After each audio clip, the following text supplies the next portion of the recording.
welcome back sa ating channel na It's a Trap. So Saturday ngayon, dapat hindi ako magbablog pero may nag-message sa akin, hindi ko naman napigilan mag-open ng Shopee.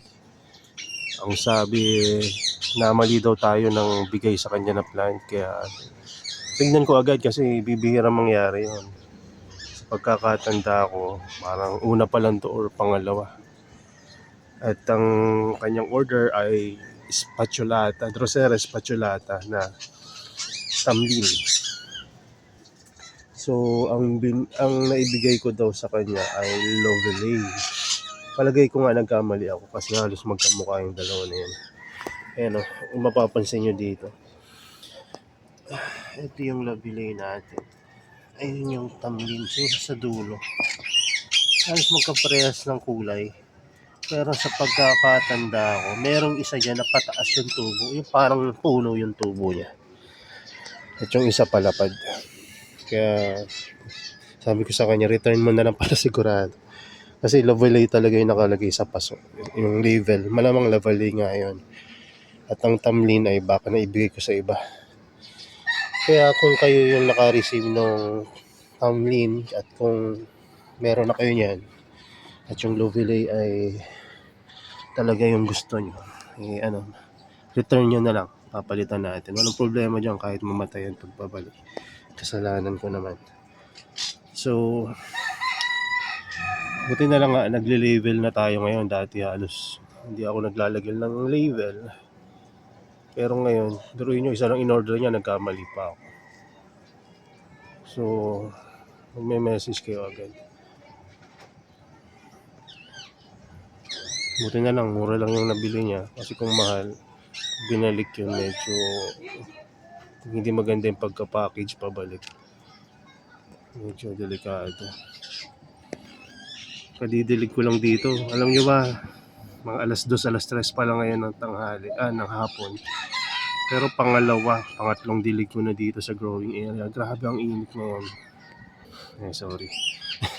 Grabe ang init ngayon dito sa amin. At ang daming medyo natuyo, lalo na yung mga ibang highlands ko na Nepenthes, may mga natuyo. Inacclimate ko pa naman, pero buti na lang hindi naman ganun karami yung namatay. Pero pansin nyo to, Helianthora, gustong gusto sa init, basta't nakababad siya, tapos humid, okay. Patunayan, itong McDonald's Burgundy Black, bihira ito mag-picture ng ganito kalalaki. Ngayon tingnan nyo, dalawang picture lang yan, pero nag-picture ng dalawa rin. So baka maging dalawa na rin tong halaman na to kasi dalawang growth point sabay. Tsaka na rin nyo magkalayo.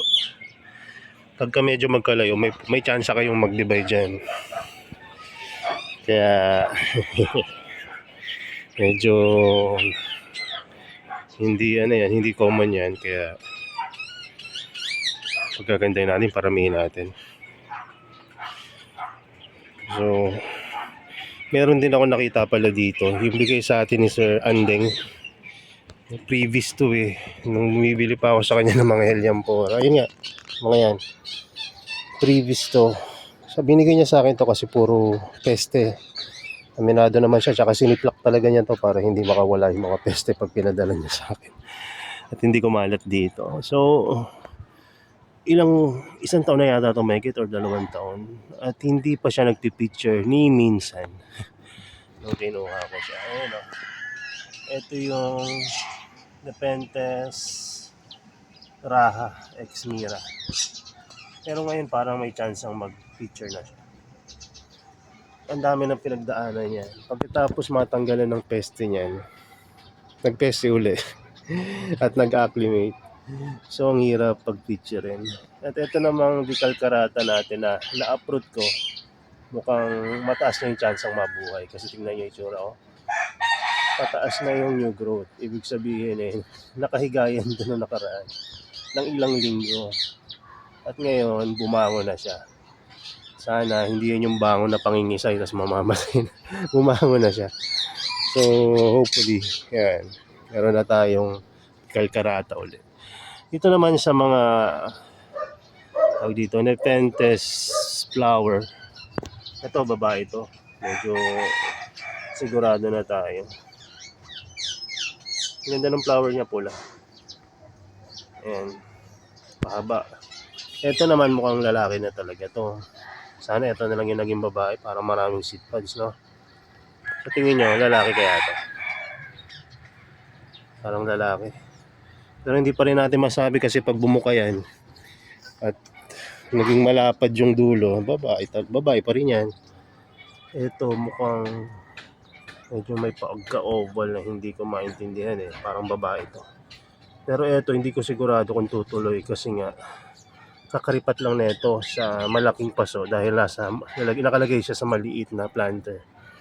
Kaya ang mga Nepenthes talaga maganda rin minsan nakalagay sa mas malaki-laki na konti na paso. Kung hindi man, mag-regular kayo ng lagay ng slow release sa kanilang picture. Bababa na ako kasi init talaga.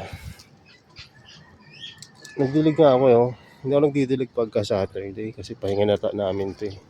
Pero ngayon parang napilitan ako kasi sobrang init. Nasa loob na ako ng bahay, init na init pa rin ako. Naligo naman ako, no? So, ayan, sarado natin to kasi makapasukin ng ibon o kung ano man. So ayan, nagdilig tayo. At ang dami na tumubo. Ayan, itong cockroach paubos na ito nung nakaraan. Ngayon, tingnan nyo kung gaano karami. Gugulat kayo. Ako nagulat eh. Masipag lang talaga si Mrs. na mag-propagate. Ayan, ang dami. So, dahil marami yan, paramihin pa natin. So anyway, bababa na ako.